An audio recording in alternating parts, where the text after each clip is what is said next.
Hey folks, I just want to make a quick addendum video to several of these other YouTube videos I've seen on how to remove rack and pinion on a 4th gen 4Runner.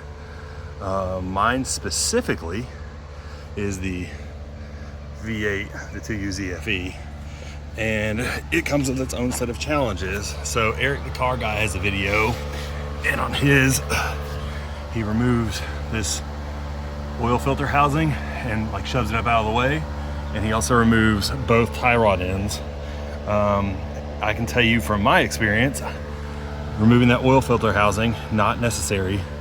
Removing the passenger side tie rod end, 100% necessary.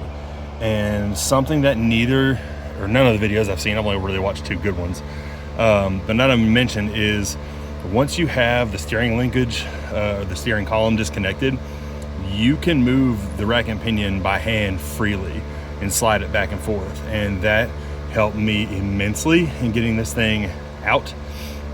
So basically what I did, I did have to take the 2 nuts off the front of the diff, or front support for the diff, to get clearance. But basically what I did, got everything loose, and started just really working, trying to get this thing out, back and forth, couldn't do it. Finally broke down and busted the passenger side inner tie rod off, and then went to the driver's side and just started pulling on this tie rod to try to pull it back towards me and pull as much slack out of it as possible. And in doing that, the passenger side just kind of fell out. And once it got to that point, I got back under the front here and just started wiggling and wiggling, trying to get it as far as I could.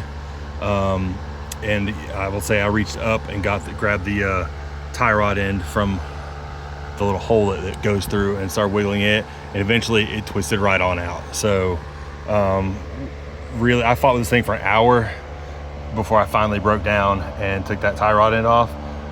Start there. Also, you can see the sway bar in the background, absolutely has to be removed. So go ahead and take that off, take the sway bar off, drop your diff down, take that tie rod off, and then you can get everything out. Cool, hope this helps somebody.